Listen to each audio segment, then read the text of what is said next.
Salam Media Sriwijaya. Lokasi semburan minyak di Kecamatan Keluang yang mengalir deras sejak Rabu, tanggal 14 September tahun 2022, lalu kini berangsur berhasil diatasi jajaran Forkopimcam Kecamatan Keluang, Jumat tanggal 16 September tahun 2022.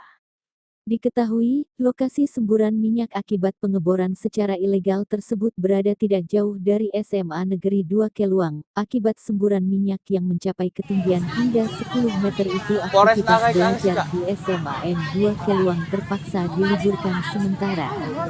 Hari ini, Jumat tanggal 16 September tahun 2022, semburan minyak sudah bisa dikendalikan, dan aktivitas sekolah sudah berjalan normal. Sesuai arahan Pak Bupati Apriyadi, jajaran Forkopimcam berjibaku turut mensterilkan lokasi dan andil menghentikan semburan minyak, ujar Camat Keluang Debi Herianto SST PMC.